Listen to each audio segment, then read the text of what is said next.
বাংলাদেশ সেনাবাহিনীর সাবেক প্রধান জেনারেল ইকবাল করিম ভূঁইয়া, সংক্ষেপে যিনি আইকেবি নামে সমধিক পরিচিত।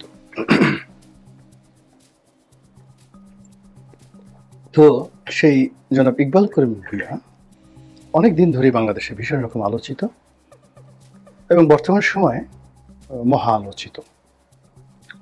তাকে যারা অপছন্দ করেন তাকে নিয়ে ইদানিং অনেকে আবার ট্রল করা শুরু করছেন।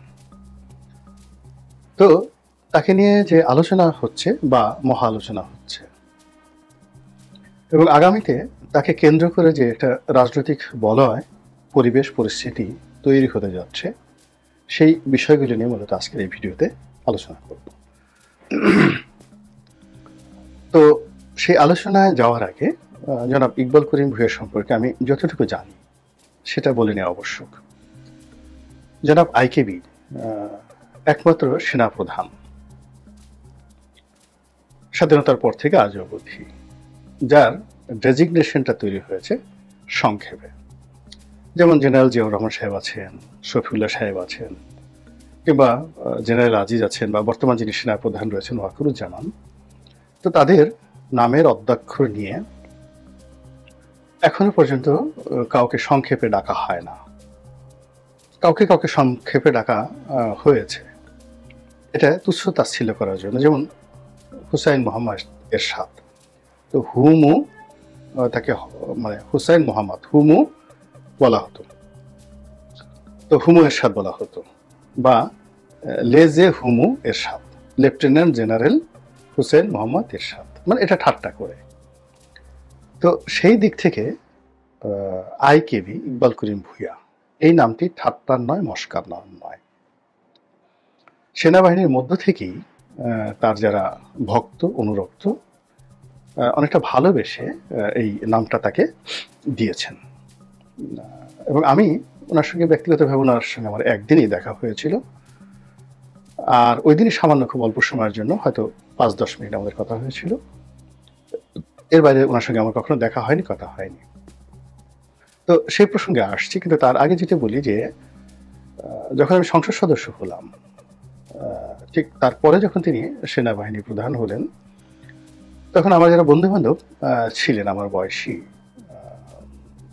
যারা এখন লেফটেন্যান্ট জেনারেল অনেকে আছেন, তো তাদের কাছ থেকে শুনতাম যে এই লোকটি কেমন। তো সবাই বলতেন যে উনি আপাদমস্তক অনেস্ট, খুবই সাহসী, খুবই দক্ষ, এবং সেনাবাহিনীতে এই ধরনের অফিসার খুবই বিরল।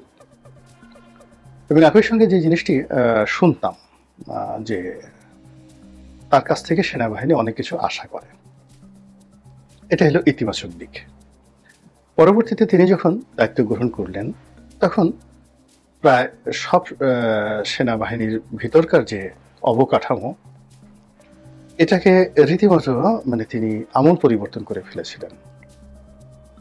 ক্যান্টনমেন্টগুলোর যে উন্নয়ন আইকেবির জমানাতে হয়েছে, তখন তিনি এর জন্য কোনো বাজেটারি কোনো প্ল্যান মানে কোনো কিছুই তিনি ধার ধারেননি। তার কাছে যেটা ভালো মনে হয়েছে তিনি সেই কাজগুলো করেছেন। ফলে এখন সবগুলো ক্যান্টনমেন্টে আপনি যদি যান, ইকবাল করিম ভূঁইয়ার যে ডেভেলপমেন্ট, এই ডেভেলপমেন্ট ওয়ার্কের যে নমুনা যেভাবে আছে, অমন আসলে অন্য কারোর নেই। আর নেতিবাচক দিক হলো যে এই ডেভেলপমেন্ট কাজগুলো করতে গিয়ে তার বদনাম হয়েছে, তার আপনজনের বদনাম হয়েছে, এবং এটা স্বাভাবিক। রাজনীতিবিদদের মধ্যে যারা খুব বেশি কাজ করেন তাদেরকে এই সকল কাজকর্মের জন্য অনেক দায় দেনা পরিশোধ করতে হয়। এইরকম একটা অবস্থা তৈরি হয়ে গেছে। থার্ডলি হলো তিনি সেনাবাহিনী থেকে অবসর গ্রহণ করার পর যে সকল বদনাম আওয়ামী লীগের লোকজন ছড়াচ্ছে, বা তার প্রতিপক্ষ যারা আছে এখন বিএনপিতে আছেন তারাও ছড়াচ্ছে, যে উনি শেখ হাসিনার কাছ থেকে একটি পাওয়ার প্ল্যান্ট নিয়েছিলেন এবং সেই পাওয়ার প্ল্যান্ট তিনি বিক্রি করার চেষ্টা করেছেন, অন্য জায়গার কাছ থেকে তৈরি করার চেষ্টা করেছেন। কিন্তু এটার সত্য মিথ্যা আমি জানি না, কিন্তু এরকম একটা কথা বাজারে রয়েছে। তো এই কথাগুলো আমি নেগেটিভ পজিটিভ দুটোই বলে নিলাম, এই অর্থে যে আমি যে কথাগুলো বলবো সেই কথাগুলো বলার ক্ষেত্রে যেন আমার নিরপেক্ষতা থাকে, এই জন্য আমি দুটি পয়েন্টে সব কথাগুলো বলে নিচ্ছি। সম্মানিত দর্শক, আপনারা হয়তো অনেকে লক্ষ্য করছেন যে আমি বারবার একটু পানি খাচ্ছি। এর কারণে আমার গলাতে একটু সমস্যা রয়েছে এবং আমি কোল্ড ফ্লুতে ভুগছি, একটু পরপর কাশ হয়। তো যখন এরকম কাশি হয় কথা বলার সময় এটা কণ্ঠের জন্য খুব ক্ষতিকর। এবং আপনারা শিখে রাখেন বাংলাদেশের যারা খুব বড় নাক কান গলা বিশেষজ্ঞ তাদেরই একজন আমাকে পরামর্শ দিয়েছেন যে আপনি যখনই কথা বলবেন কাছে একটা পানির গ্লাস রাখবেন, যখন গলা খুসখুস করবে বা অন্য কোনো অস্বস্তিতে আপনি অনুভব করবেন, আপনি এক ঢোক পানি খেয়ে নেবেন। এবং পৃথিবীর যত বক্তা রয়েছেন প্রায় সবাই আপনি দেখবেন যে টেবিলে পানির গ্লাস রাখে। এই যে আমি একটা কাশি দিলাম, তো এই কাশিটা না দিয়ে আমি যদি এক ঢোক পানি খেতাম এটা ভালো হতো। এই জন্য আমি বারবার পানি খাচ্ছি এই ভিডিও করার স্বার্থে। আর কথাটা বললাম এই কারণে যে মধ্যে একটা ভিডিও করেছি, খুবই সেন্সিটিভ একটা ভিডিও। তো ভিডিও করতে গিয়ে একজন দর্শক বললেন যে জামাত এবং যুদ্ধাপরাধীদের সম্পর্কে কথা বলতে গিয়ে আমি খুব ভয় পাচ্ছি কিনা, ভয় আমার গলা শুকিয়ে গেছে কিনা, এই জন্য আমি বারবার পানি খাচ্ছি কিনা। আসলে আমি গত প্রায় 4-5 দিন ধরে গরম ঠান্ডায় ভুগছি, নাক দিয়ে সর্দি ঝরছে এবং এর মধ্যে যেহেতু আমার ভিডিও করতে হবে তাই বারবার পানি খাচ্ছি। তো যা হোক, যে প্রসঙ্গে নিয়ে আলাপ আলোচনা করছিলাম সেই প্রসঙ্গে আসি। ইকবাল করিম ভূঁইয়া 2014 সনে সেনাবাহিনী প্রধান ছিলেন এবং তার জামানাতেই বিনা ভোটের যে নির্বাচন বা বিনা প্রতিদ্বন্দ্বিতার নির্বাচন সেটা সংগঠিত হয়। এখন তার যারা বিরোধী পক্ষ সবাই বলার চেষ্টা করলেন যে ফ্যাসিবাদী সিস্টেম বা স্বৈরাচারী শেখ হাসিনা, এই যে গালিটি, এটি জনাব ইকবাল করিম ভূঁইয়ার মদতি হয়েছে এবং তিনি যদি সেই দিন আজকের জেনারেল ওয়াকারের মতো দায়িত্ব পালন করতেন তাহলে এই অবস্থা তৈরি হতো না। তো এই ক্ষেত্রে আমার বক্তব্য হলো কি, আসলে সেনাবাহিনীর যারা প্রধান বা পুলিশের যারা প্রধান, ইভেন আমরা পার্লামেন্টের কমিটিতে দেখেছি যে আমাদের মধ্যে অনেক জুনিয়র এমপি যারা আছেন তারা বড় বড় সচিবদেরকে অকথ্য ভাষায় গালাগাল করতেন এবং সচিবরা মাথা নুয়ে তারা শুনতেন। এবং আমরা যখন সেনা কর্মকর্তাদের সাথে আমাদের দেখা সাক্ষাৎ হতো, সেটা মেজর জেনারেলের পর্যায়ে যারা লোকজন রয়েছেন, তারা লেফটেন্যান্ট জেনারেল এমনকি সেনাপ্রধান যারা ছিলেন, তো এমপিদের মধ্যে যাদের ব্যক্তিত্ব ভালো, রেপুটেশন ভালো, প্রধানমন্ত্রীর সাথে সম্পর্ক ভালো, তারা এই সমস্ত সেনাবাহিনীর প্রধানের একটু পাত্তাই দিতেন না, ডেকেও জিজ্ঞাসা করতেন না। এবং তারা অনেক সময় এই রাজনৈতিক যারা ব্যক্তিত্ব তারা যে তুচ্ছ-তাচ্ছিল্য করছেন, এটা অবলীলায় মেনে নেওয়াটা এই আমলাতন্ত্রের বোধহয় একটা অভ্যাসে পরিণত হয়ে গেছে। এর কারণে আমি নিজে যে জিনিসগুলো দেখেছি, আমি যদি সেনা কর্মকর্তা হতাম বা সিভিল সার্ভিসের কর্মকর্তা হতাম, আমি চাকরি ছেড়ে দিতাম, কিন্তু আমি ওই জিনিসগুলো মেনে নিতে পারতাম না। কিন্তু আমি দেখেছি তারা মেনে নেয়। শোনা কথা, কোন এক সরকারের আমলে একজন মেজর জেনারেল, বোঝার চেষ্টা করেন, একজন মেজর জেনারেল একজন রাজনৈতিক নেতার সঙ্গে দেখা করতে গেছেন। তো তিনি গিয়ে বললেন, এবং তিনি কোনো পোর্টফোলিও না, মানে তার কোনো তিনি মন্ত্রী এমপি নন, জাস্ট একটা প্রভাবশালী রাজনৈতিক নেতা। আমি নাম বলবো না, আপনারা বুঝতে পারবেন। তো তার অফিসে গেছেন, ভবনে গেছেন। তো যাওয়ার পরে বলে, স্যার আমি একটু বসতে পারি? বলে, নো, আপনি বসতে পারেন না, দাঁড়িয়ে দাঁড়িয়ে বলেন। তো এটা সেনা কর্মকর্তা অপমানিত হয়ে এসে তার কলিগদের কাছে এটা বলেছেন এবং এটা এখন পর্যন্ত সেনাবাহিনীর মধ্যে কিন্তু মশহুর যে এরকমভাবে একজন সিনিয়র সেনা কর্মকর্তাকে একজন রাজনৈতিক ব্যক্তিত্ব অপমান করেছেন। তো এটা হয়। কথা বললাম এই কারণ যে ইকবাল করিম ভূঁইয়া যে অবস্থাতে ছিলেন, সেই অবস্থাতে যদি এই যে জেনারেল ওয়াকার যে রাজপথটি পেয়েছেন, তার অর্ধেক উত্তপ যদি তখন রাজপথে থাকতো, তাহলে ইকবাল করিম ভূঁইয়া ক্ষমতা গ্রহণ করে ফেলতেন। তার সে সাহস ছিল, আর বিশেষ করে তার স্ত্রী তার চাইতেও সাহসী, যথেষ্ট সাহসী।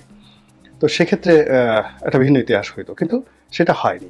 রাজপথ যদি উত্তপ্ত না হয়, পরিস্থিতি যদি না ওরকম গরম না হয়, তাহলে সাধারণত আমলাতন্ত্র কখনোই জনগণের কাতারে দাঁড়ায় না। এটা হলো বাস্তবতা। 2 নম্বর হলো এরশাদের ক্ষমতা গ্রহণ। এখানে অনেকগুলো তিনি অ্যাম্বিশাস ছিলেন। শহীদ প্রেসিডেন্ট জিয়াউর রহমানের একটা কাউন্টার গ্রুপ তাকে সমর্থন দিয়েছে। এখানে সরাসরি ভারত তাকে প্রমোট করেছে এবং ভারত চেয়েছে জিয়াউর রহমান সাহেব হত্যাকাণ্ড ঘটুক। ফলে এরশাদ ক্ষমতা গ্রহণ করতে পেরেছে, কিন্তু ইকবাল করিম ভূঁইয়ার কিন্তু সেই ঘটনা ঘটেনি। কিন্তু ইকবাল করিম ভূঁইয়া যতদিন ক্ষমতায় ছিলেন, তাকে কেন্দ্র করে মানুষের যে আশা আকাঙ্ক্ষা ছিল অনেক অনেক বেশি, যে কেন তিনি শেখ হাসিনাকে হটাচ্ছেন না, বিশেষ করে যখন 15-16 সনে সেই বিএনপি জামাতের জ্বালাও পোড়াও বলেন, আন্দোলন বলেন, ওই সময়টাতে তিনি কেন শেখ হাসিনাকে ক্ষমতাচ্যুত করলেন না, এই কথা নিয়ে অনেকে কিন্তু বলার চেষ্টা করেন। তো এনিওয়ে, এটা ভিন্ন একটা বিষয়। ঘটনা যাই হোক না কেন, ইকবাল করিম ভূঁইয়া রিটায়ার্ড করার পরে আওয়ামী লীগের সঙ্গে অন্যান্য সেনাপ্রধানের যে সম্পর্ক, ঠিক ওইরকম সম্পর্ক তার সঙ্গে ছিল না। তিনি মনে মনে বিক্ষুব্ধ ছিলেন। কিছুদিন সম্পর্ক ছিল, কিন্তু 2018 সনের পরে আর কোনো সম্পর্ক যোগাযোগ ছিল না। তিনি একজন সাধারণ সেনাপতি বা সেনাপ্রধান হিসেবে, সাবেক সেনাপ্রধান হিসেবে যেভাবে তার অবসর জীবন যাপন করা দরকার তিনি সেভাবেই করে আসছিলেন। কোনো রাজনীতির মধ্যে তিনি ওভাবে জড়াননি।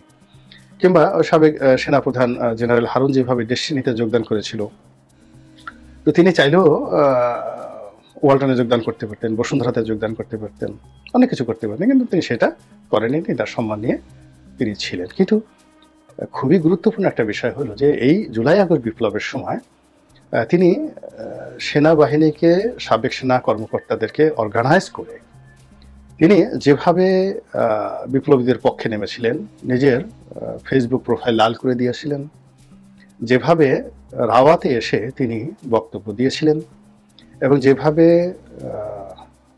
থানা পুলিশ মিরপুরের যে ডিওএইচএস, সেই ডিওএইচএসে তাণ্ডব চালিয়েছিল, তার প্রতিবাদে তিনি যেভাবে ডিওএইচএসবাসীদেরকে উদ্বুদ্ধ করে রাস্তায় নামিয়েছিলেন, এটি স্বাধীন বাংলাদেশে দ্বিতীয়বার ঘটেনি, কখনো ঘটেনি, আর আগামীতে ঘটবেও এরকম বলা যাচ্ছে না। ফলে ইকবাল করিম ভূঁইয়ার প্রতি আপনি শ্রদ্ধা না জানিয়ে পারবেন না।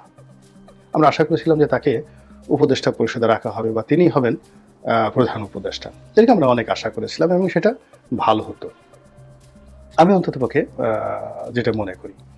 এখন ডক্টর মোহাম্মদ ইউনূসের ব্যর্থতা এবং সাম্প্রতিক সময়ে যা কিছু হচ্ছে তা নিয়ে আবার ইকবাল করিম ভূঁইয়া বেশ সরব হচ্ছেন। তিনি ডক্টর ইউনূসের পক্ষেও বলছেন না, বিপক্ষেও বলছেন না, কিন্তু রাজনীতিতে যে অস্থিরতা শুরু হয়েছে, রাজনৈতিক দলগুলোর মধ্যে যে অব্যবস্থাপনা এবং অবিশ্বাস তৈরি হয়েছে, এতে করে আরেকটি 1-11 চলে আসতে পারে বলে তিনি হুঁশিয়ারি করেছেন এবং বলার চেষ্টা করেছেন যে 1-11 ফলে দেশের রাজনীতিতে কি হয়েছে না হয়নি সেটা বড় ব্যাপার নয়, 1-11 ফলে সেনাবাহিনীর অনেক অনেক ক্ষতি হয়েছে, এটা সত্য।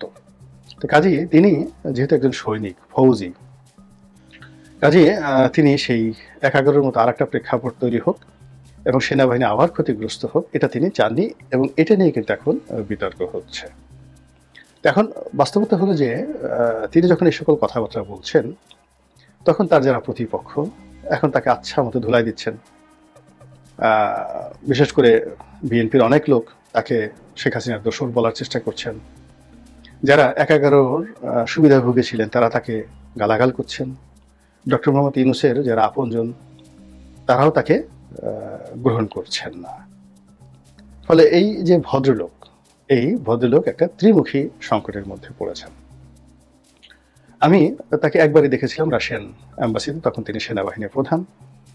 তো তখন এমন একটা অবস্থা যে সবাই, সেনাপ্রধান মানে বিরাট ব্যাপার, তাকে তেল মারার জন্য, তার সাথে কথা বলার জন্য, তাকে একটা সালাম দেওয়ার জন্য বড় বড় মন্ত্রীর এমপিরা দৌড়াদৌড়ি শুরু করে দেয়, এবং তিনি লম্বা মানুষ, তার সাথে সালাম বিনিময় করার জন্য, হ্যান্ডশেক করার জন্য অনেক যারা একটু খাটো তাদেরকে কসরত করতে হয়, এবং স্বয়ং এসটি মামের মতো পাওয়ারফুল মানুষও দেখা গেল যে বেশ কিছুক্ষণ অপেক্ষা করে তার সাথে হ্যান্ডশেক করতে গেল। তো সেখানে আমার যে অভ্যাস, আমি সাধারণত যারা ক্ষমতাধর লোক তাদের থেকে দূরে থাকি, কিন্তু উনি কি করে যেন এগিয়ে এলেন, উনি সালাম দিলেন, হ্যান্ডশেক করলেন এবং ওনার ভিজিটিং কার্ডটা দিলেন, এবং আমরা 5-10 মিনিট ওখানে দাঁড়িয়ে কথা বললাম, রাশিয়ান অ্যাম্বাসির ওখানে কথা বললাম, এবং আশেপাশে যারা মন্ত্রী, এমপি, অন্যান্য যারা লোকজন ছিলেন তারা খুব আশ্চর্য হয়ে গেলেন যে আমার সাথে ওনার কখনো কোনো পরিচয় হয়নি, আর কি কথা বলেছে আমার মনেও নেই, কোনো কিছু মনে নেই, ওনারও হয়তো মনে নেই। তো কথা বলে উনি ওনার একটা ভিজিটিং কার্ড দিলেন, ওই কার্ডটা আমার কাছে এখনও আছে। তারপর সে কার্ডটা উনি নিজের পকেটে খুঁজলেন, দেখলেন যে কার্ড নেই। তার ওনার এডিসি কাছাকাছি ছিলেন, তাকে ডেকে আনলেন, তো বললেন যে এমপি মহোদয়কে কার্ডটা দিন। তো সেই কার্ডটা দিলেন, ওনার সাথে আর আমার কখনো কথা হয়নি, দেখা হয়নি। তো এই অল্প সময়ের মধ্যে আমার যেটা মনে হয়েছে যে তার যথেষ্ট আত্মমর্যাদা বোধ আছে, তার সিলেকশন করার ক্ষমতা খারাপ না, ভালো, এবং তিনি তেলবাজি বা ক্ষমতাধর লোকদের পেছনে ছোটাছুটি এগুলো পছন্দ করেন না। এই কারণ হলো যে ওই দিনের সমাবেশে সেখানে এসটি ইমামের মতো লোক, তুফাইল সাহেবের মতো লোক, আমু সাহেবের মতো লোক, উপাধ্যক্ষ আব্দুল শহীদ যিনি চিফ হুইপ ছিলেন তার মতো লোক, আরো অনেক মানে সরকারের গুরুত্বপূর্ণ সব মন্ত্রীরা ছিলেন। তো তিনি কারোর সঙ্গে কিন্তু গল্প করেননি, এমনকি কোনো রাষ্ট্রদূত কারোর সঙ্গে মানে গল্প করেননি। যারা তাকে সালাম দিতে এসেছে, হ্যান্ডশেক করেছে, তিনি শুধুমাত্র 10-12 সেকেন্ডের মধ্যে শুভেচ্ছা বিনিময় করে একা দাঁড়িয়েছিলেন। তো তিনি দাঁড়িয়ে দাঁড়িয়ে আশেপাশে লক্ষ্য করছিলেন যে তার মতো এমন কেউ আছে নাকি। কিন্তু আমি এখানে যেটা মানে পাশে ছিলাম, তো উনি লক্ষ্য করলেন যে আমার বয়স তখন অল্প, কিন্তু তখন আমি যথেষ্ট জনপ্রিয়, টকশোর কারণে ফেমাস, শেখ হাসিনার সাথে সম্পর্ক থাকার কারণে আওয়ামী লীগের কর্তা ব্যক্তিরা সবাই খুব তোয়াজ তদবির করতেন, এবং তিনি দেখলেন যে একটা ইয়াং সংসদ সদস্য, তো সবাই তাকে মানে তোয়াজ করছে, এবং বেটার দেন ইকবাল করিম ভূঁইয়া। ইকবাল করিম ভূঁইয়ার চাইতেও লোকজন বেশি আসছে, কথা বলছে, সময় কাটাচ্ছে। মানে আমি খুব ব্যস্ত মানুষ, মানে অ্যাজ ইট ইজ ওখানে মানে 2000 সেই 9, 10, 11 মানে উনি যে সময়টাতে ছিলেন, সেই সময়টাতে আমি কোনো একটা অনুষ্ঠানে গেলে, সেটা কূটনৈতিক কোর হোক বা কোনো অনুষ্ঠান হোক, সেখানে সবাই সাংবাদিকরা বলেন, মন্ত্রী এমপিরা বলেন, ব্যবসায়ীরা বলেন, ওখানে একটা ভিড় লেগে থাকতো। এটা কেন জানি হতো, এবং এটা এখনো হয়, আল্লাহর মেহরবানিতে এখনো হয়। তিনি দূর থেকে লক্ষ্য করলেন, আমাকে লক্ষ্য করলেন। তারপর আমি যখন একটু ফ্রি হলাম, তিনি এসে আমরা আরো 10 মিনিট ছিলাম একসাথে, আমরা কাটালাম। এরপর আমি বাইরে বের হয়ে আসলাম, দেখি যে এসটি ইমাম সাহেব দাঁড়ানো আছে, একা একা দাঁড়িয়ে আছেন। তো উনি ওনার কথাবার্তা বললেন, কথাবার্তা বলে ওই রাতে আবার আমার একটা বৈঠক ছিল মাহবুল আলম হানিফ সাহেবের বাসায়। উনি অপেক্ষা করছিলেন, বারবার ফোন দিচ্ছিলেন যে Roni I am waiting for you. রাত বেড়ে গেছে প্রায় 1টার মতো, উনি আমার জন্য বসেছিলেন, ওনার ওয়াইফও বসেছিলেন। তখন আমি ওনার বাসায় গেলাম। এই এতটুকু হলো ইকবাল করিম ভূঁইয়ার সাথে আমার দেখা এবং সাক্ষাৎ। ওই সময়ের মধ্যে আমার কাছে মনে হয়েছে যে উনি ডক্টর মোহাম্মদ ইউনূসের মতো নন। আমি ডক্টর মোহাম্মদ ইউনূসকে মানে ইকবাল করিম ভূঁইয়াকে যতটুকু চিনি, তার চেয়ে 1000 গুণ বেশি চিনি, in terms of relation, vibration, আরও অনেক ক্ষেত্রে। কিংবা এখন যারা উপদেষ্টা মণ্ডলী আছেন তাদেরকেও চিনি, সবাইকে চিনি। তো শুধু একটাই বললাম যে তিনি তাদের মতো নন, এত চিপ নন, এত তিনি বাহিনী প্রধান ছিলেন, CSIF চিফ, কিন্তু CSEAP চিফ, সেই চিফ নন, এত সস্তা তিনি নন। ফলে তাকে কেন্দ্র করে যদি কোনো কিছু আগামীতে হয়, সেটা রাজনৈতিক হোক বা অন্য কোনো কিছু হোক, আমি মনে করি না যে বর্তমানে সে খারাপ কিছু হবে। আল্লাহ ভালো জানেন, এবং আল্লাহ যা কিছু করেন সবকিছু যেন আমাদের কল্যাণের জন্য হয়। আসসালামু আলাইকুম রহমতুল্লাহি ওয়া বারাকাতুহু।